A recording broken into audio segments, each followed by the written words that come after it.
Gaspard, Linky et compagnie, touche pas à mon compteur, l'émission du collectif du même nom.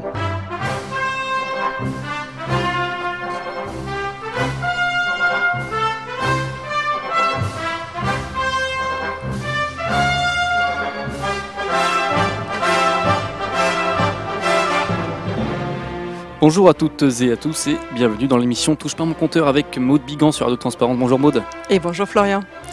Aujourd'hui on fait un point juridique sur les Linky, notamment les actions en justice des 5000 plaignants à Foix, mais aussi à Toulouse. On va revenir là-dessus. Oui. Des revers, tu vas parler des revers, on va parler d'un cas particulier, c'est Joséphine, 22 ans, étudiante. Elle s'est vue électrosensible, elle fait des études par correspondance et s'est fait refuser toute protection. C'est ça, exactement. Voilà. Mais on va voir qu'elle et ses avocats vont contester le jugement et même demander son annulement, son annulation, je ne sais pas comment on peut dire, sa nullification. Elle ne se laisse pas faire. Elle ne se laisse pas faire parce qu'effectivement, il semble qu'il y aurait eu peut-être quelques vices de procédure.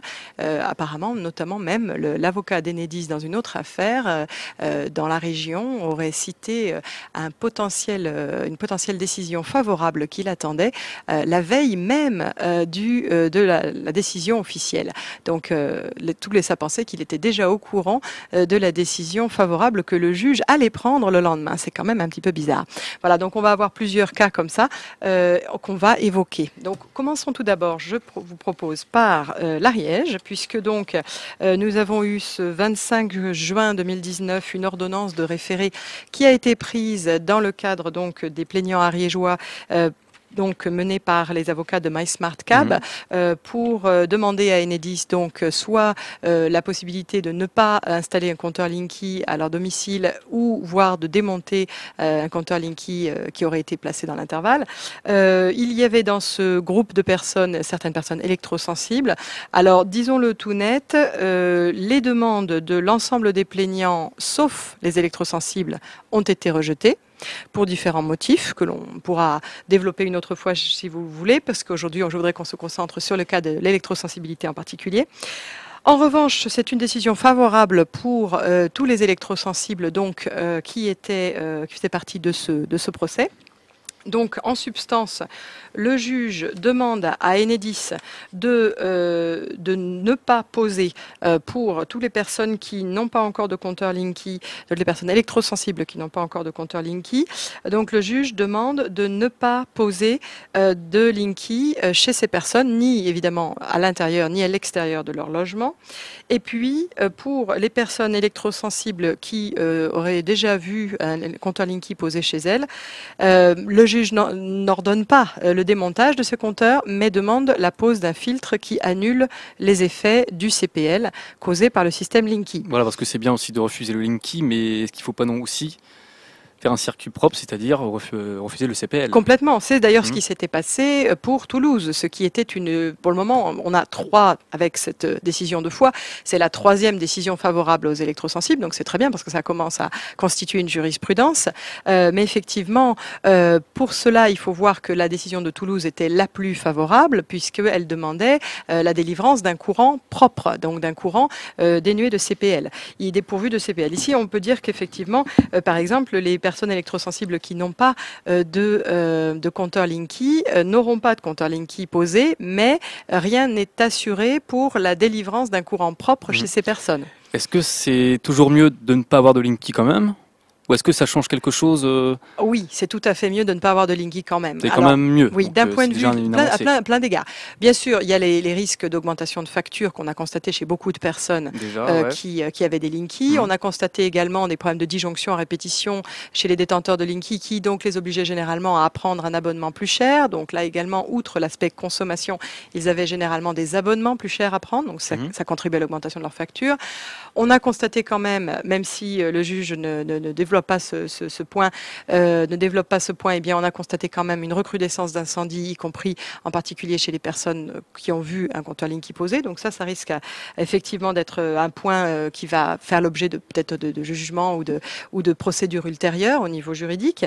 En tout cas, pour le moment, effectivement, d'un point de vue risque incendie, d'un point de vue problème de surfacturation, d'un point de vue problème de vie privée, évidemment, de collecte de vos données, et même d'un point de vue santé, puisque si vous n'avez pas de compteur Linky chez vous, le compteur classique que vous avez chez vous ne va pas lui relancer le CPL, ce que votre compteur Linky, s'il a été posé, fait. C'est-à-dire qu'il peut y avoir des relances du signal un peu plus en aval dans le réseau. Et puis, il y a toujours les réponses de votre compteur Linky vers le concentrateur qui interroge tous les Linky de la grappe à tour de rôle toutes les quelques secondes, par exemple. Vous avez toutes les quelques secondes des trames, si vous voulez, qui circulent sur votre réseau. Il y a quand même ce pourquoi on ne veut pas le Linky qui, quand même... Alors, effectivement, ces trames, le CSTB, le Centre scientifique et technique du bâtiment, nous l'a bien montré, elles vont circuler sur l'ensemble du réseau, effectivement, et c'est pour ça que d'ailleurs, le juge de Toulouse avait demandé la délivrance d'un courant propre, mais effectivement, elles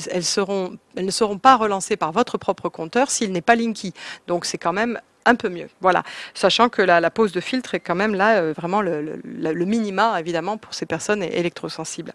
La question peut se poser, évidemment, de façon plus large aussi, parce que ça veut dire qu'implicitement, on reconnaît qu'il peut y avoir une dégradation de la santé des personnes électrosensibles par l'exposition à ce système.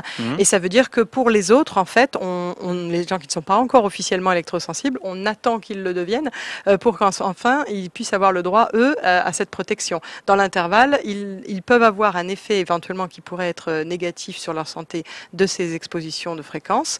Mais dans le doute, bien cela, on ne les protège pas. Donc il faut être électrosensible pour avoir une réaction des juges, visiblement. Des juges. Voilà. Donc c'est mieux que rien. C'est déjà bien parce qu'effectivement, ça commence à mettre un pied dans la porte, si vous voulez, d'une part.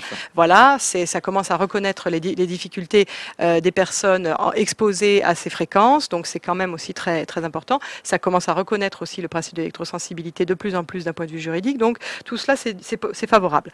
Rappelons effectivement aussi que les personnes, si vous voulez, qui s'appuient sur le jugement de Toulouse, par exemple les juges qui actuellement s'appuient peut-être sur la brèche ouverte par le tribunal de Toulouse, donc en mars dernier, le 12 mars dernier, qui demandait la délivrance d'un courant propre, eh bien, pourraient y voir encore la possibilité de continuer dans cette démarche, puisque vous saviez peut-être qu'Enedis avait fait appel de cette décision, puisqu'ils indiquent qu'ils veulent accompagner les personnes électrosensibles, mais en fait d'accompagnement, ils les accompagnent surtout vers la cour d'appel pour essayer de faire annuler les jugements en leur faveur.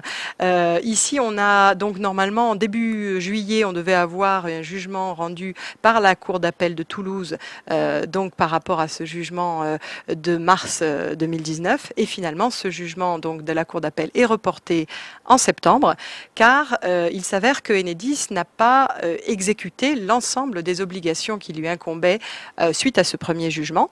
Et là, effectivement, la société a effectivement démonté les compteurs Linky qui avaient été posés au domicile des électrosensibles concernés, mais elle devait délivrer un courant propre, sans CPL, et cette partie-là du contrat, si vous voulez, n'a pas été remplie. C'est-à-dire que donc rendez-vous le 4 septembre a priori à la cour d'appel de Toulouse pour voir si Enedis a bien rempli cette partie de ses obligations. Ouais, pourquoi il ne voudrait pas le faire? Ça coûterait trop cher, je suppose. Oh, pas pour ces électrosensibles-là, ça ne coûterait pas trop cher, mais ça serait aussi là encore un pied dans la porte. Voilà. Et ça serait montré que... Mais évidemment, c'est de la même manière, si tu veux, que ce qui se passe dans ce jugement-ci. Oui, ça serait montré qu'ils sont en erreur, du coup. Ben, c'est reconnaître quelque chose. Donc, or, la pratique jusqu'ici, ça a été toujours nié, évidemment. Ne mettez pas le doigt, sinon vous y mettrez le bras, etc. etc. Hein. Je vois quand même ici que dans l'ordonnance du jugement de foi, le juge s'appuie effectivement sur le rapport de l'ANSES du mois de juin 2017 qui préconise donc la possibilité d'installer des filtres pour les personnes qui le souhaiteraient, permettant d'éviter la propagation des signaux CPL à l'intérieur des logements. Et donc c'est aussi et beaucoup sur cette base que le juge s'appuie pour préconiser justement le non-passage de CPL chez ces personnes. D'accord ? Donc c'est important. Voilà. Donc si on qualifie un petit peu la décision, c'est une décision, on va dire, en demi-teinte, d'accord, c'est-à-dire qu'elle rejette tous les autres arguments, mis à part celui de la santé, mais effectivement, on est quand même content de cet aspect positif sur la reconnaissance des dommages possibles aux électrosensibles. Donc ça, c'est très important. Voilà. Donc il n'y a pas d'article 700, c'est-à-dire de dommages et intérêts demandés aux plaignants. Il n'y a pas non plus d'astreinte pour Enedis pour s'assurer que la décision sera vraiment vraiment effectué. Mais nul doute que Enedis essaiera de faire appel aussi sur cette action. Et pour faire appel, il faudra là encore qu'elle ait déjà exécuté les précédentes demandes donc, de ce jugement. Voilà, donc ça c'était pour, on va dire, une victoire qui constitue quand même un apport à la jurisprudence en faveur des électrosensibles. Je voudrais maintenant vous parler de deux revers qui ont été effectivement constatés également. Alors tout d'abord, il y en a un qui en fait est lié au tribunal de Caen. Donc en fait, il s'agit effectivement de quelque chose qui est critiqué évidemment par l'avocat de MySmartCab, l'avocat donc qui représente les plaignants, puisque on y voit notamment un vice assez impressionnant, c'est-à-dire que, vous savez, normalement, les juges peuvent, lors de l'audience, apporter des éléments nouveaux qui n'ont pas été mis dans si vous voulez, les plaidoiries, ni les écritures des parties concernées. Mais si elle introduit ou il introduit un nouvel élément, mais ceci doit être absolument discuté pour respecter le principe du contradictoire, doit être introduit lors de l'audience. Or, ici, et dans l'autre affaire dont je voudrais vous parler après, eh bien, il se trouve que le juge introduit un élément dans son jugement qui n'a été mentionné nulle part. Voilà. Par aucune des deux parties, ni dans leurs écritures, ni dans la plaidoirie, et pas du tout non plus par la juge lors de l'audience pour permettre aux parties d'en discuter. Donc ça, c'est évidemment un élément qui pourrait provoquer l'annulation de cette décision et c'est évidemment ce que projettent de faire donc les avocats de MySmartCab. Voilà. Y a-t-il une solution pour contrer ça justement ? C'est un vice de procédure. Donc ça peut être sur cette base-là une cause d'annulation. Voyons ce qu'Enedis en fait, voyons ce que la juge en fait. Ce qui est un petit peu croustillant et ce qui fait l'objet d'un article de l'Âge de fer que je vous invite à acheter, donc c'est celui de samedi, ce samedi passé. Je vous invite à voir un petit peu ce qu'il en est. En fait, cette affaire est rappelée et en particulier aussi peut-être un potentiel conflit d'intérêts, allez savoir, entre cette juge et son mari qui serait directeur de Promologie. Promologie à qui certains reprochent d'avoir peut-être une attitude et des liens avec EDF qui sont privilégiés. Bon, je laisserai les personnes développer ce cas-là dans le cadre de ce jugement. Voilà, bon, simplement rappelons que ce qui est mentionné, c'est par exemple un partenariat durable mis en avant dans la lettre d'information d'EDF collectivités ou bailleurs sociaux de février 2012. On voit effectivement donc Philippe Pacheux, le président du directoire de Promologie, avec le directeur de EDF Sud-Ouest, si vous voulez. Bon, voilà, voyons s'il y a des éléments plus pertinents ou plus développés que cela. Il peut y avoir également une affaire qu'il y a eu il n'y a pas longtemps qui mêle, on va dire, une résidence HLM de Tarbes. Donc, le titre de l'article que je vous conseille de regarder, c'est la dépêche. À Achard, le compteur Linky ne convainc toujours pas. Donc il semble qu'effectivement les personnes de cette résidence se plaignent de poses forcées. On aurait pris rendez-vous du tout pour venir poser les compteurs. Ça se serait fait un peu en opération surprise et commando. Donc ils n'en sont pas très contents, évidemment, c'est le moins qu'on puisse dire. Enedis aurait eu l'accord de Promologie pour poser. Donc voilà, effectivement, la question se pose. Promologie aurait réagi en retirant son accord, mais une fois tous les compteurs posés, donc est-ce que ça compte? Je ne sais pas. Voilà, donc à suivre. Pour le moment, ce que l'on peut dire, c'est qu'effectivement, déjà, le vice de forme dont je vous parlais tout à l'heure, de n'avoir pas mentionné du tout ce nouvel élément dans le cadre de l'audience contradictoire, mais de l'avoir utilisé dans le jugement, eh bien, constitue un vice de forme qui pourrait peut-être être suffisant pour faire annuler ce jugement. Donc ça, c'est un premier point. On retrouve également cette même situation avec un argument non évoqué au jugement lors de l'audience par la juge pour permettre aux parties d'en discuter. Dans la décision qui a été prise à Draguignan le 29 mai 2019 concernant Joséphine. Alors on va parler de Joséphine. Joséphine, c'est une jeune fille de 22 ans qui faisait une licence de maths à Lyon avant de devenir électrosensible et qui donc là avait saisi Enedis pour avoir la possibilité de rester dans le village où elle avait enfin pu trouver une maison, un village qui était normalement pas posé en termes de Linky avant 2020 ou 2021 et qui voyait les premiers Linky commencer à être posés dès maintenant. Ce qui fait qu'elle ne pouvait même plus essayer de suivre sa scolarité par correspondance comme elle essayait de le faire jusque-là. Rappelons que, alors si vous voulez en savoir plus sur Joséphine, eh bien vous avez plusieurs sources possibles. Vous avez notamment déjà un article de 20 minutes qui s'intitule Compteur Linky, une étudiante électrosensible attaque Enedis pour pouvoir finir ses études. Ça date du 24 avril dernier. Elle y donne notamment une petite interview qui nous donne des informations sur son parcours. Alors on nous dit Joséphine s'installe à Lyon en 2015 pour suivre des études de maths à l'école normale supérieure. Alors voilà, elle nous dit, je me suis aperçue qu'il y avait 4 antennes installées sur le toit de ma résidence, juste au-dessus de mon appartement du 4e étage. Je n'étais pas bien, très fatiguée et j'avais du mal à me concentrer, avec même parfois des pertes de mémoire. Sachant que plus tard, on verra dans une vidéo, un témoignage, si vous voulez, que Reporter a enregistré, Reporter TE2RE, et qui s'intitule Linky perturbe la vie des électrosensibles, le témoignage de Joséphine, donc, qui date du 9 décembre 2017. Vous pouvez le retrouver également sur YouTube, ce court extrait vidéo. Ça dure 7 minutes, je crois. Donc, elle explique les impacts que le CPL du Linky ont sur elle. Et sur elle. Effectivement, l'impact est important, c'est-à-dire que pour elle, c'est essentiellement un blanc mental. Elle ne peut plus se concentrer, elle n'a plus aucune possibilité de réfléchir, de se concentrer, de mémoriser. Et puis c'est handicapant, parce que c'est comme son travail, c'est professionnel. Eh ben oui, elle est en pleines études à Normal Sup quand même, c'était pas mal. Elle aurait pu continuer effectivement à ce moment-là dans un contexte avec un beau parcours, si tu veux, d'études, et ensuite peut-être une belle carrière. Et au lieu de ça, elle est obligée déjà d'essayer de faire ses études par correspondance. Elle y arrive ou pas? Visiblement, elle y arrivait. Elle peut y arriver, mais bon, c'est comme handicapant. Jusqu'à ce que les Linky la rattrapent. Et elle n'y arrivait pas à Lyon, en tout cas, c'est sûr. Elle s'était installée à Canet-les-Maures, MAURES, voilà.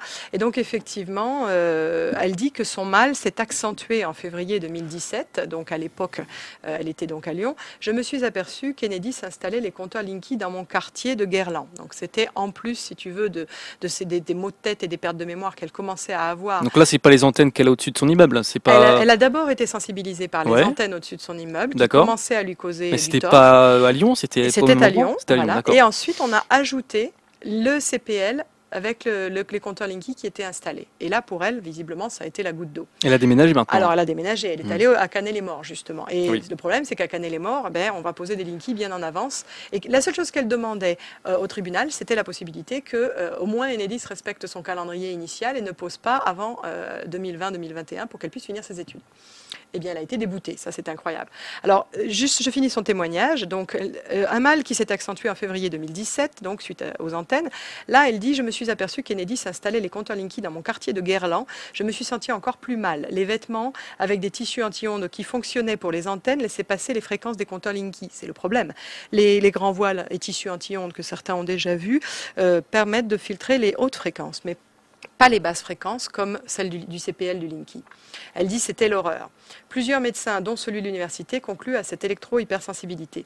Joséphine décide alors d'interrompre ses études et de s'installer dans le Var, sur la commune de Canet-les-Maures, où les compteurs Linky ne doivent pas être installés avant 2020, au mieux. Elle dit « J'ai mis 6 mois à trouver cette maison. En discutant avec des voisins, je me suis aperçue qu'Enedis procédait à l'installation de compteurs Linky dès le mois de mars, ce qu'Enedis dément pendant l'audience. Heureusement, de l'autre côté du village. Mais il ne devrait plus tarder à arriver chez moi, s'inquiète la jeune fille. Donc, voilà cette fameuse demande de simplement être protégée le temps de finir ses études. Oui, à savoir que c'est bien déménager, mais il faut aussi trouver pour ensuite savoir à quel endroit on va pouvoir professionnel, se réfugier, surtout. bien sûr. Mais dans un premier temps, finir ses études, ça lui permettrait peut-être de faire de la recherche ensuite à distance, de faire des choses. Il faudrait qu'elle ait la chance de pouvoir au moins avoir un endroit où vivre. C'est le simple problème déjà que se posent déjà tous les électrosensibles avec l'absence de zone blanche, c'est clair. J'en profite d'ailleurs pour signaler un documentaire qui est passé le 25 juin justement sur France 2 que vous pouvez voir en replay. Ça s'appelle Infrarouge sans réseau. D'accord, donc sans réseau, c'est très intéressant. Vous y trouvez notamment un témoignage de 2 électrosensibles de l'Ariège, Violette, donc une jeune fille électrosensible, et Elisabeth Merlière, qui également a fondé l'association Zone Blanche en Artillac. Donc je vous recommande de contacter si vous êtes électrosensible. Effectivement, son téléphone, c'est le 05 61 03 63 27, 05 61 03 63 27.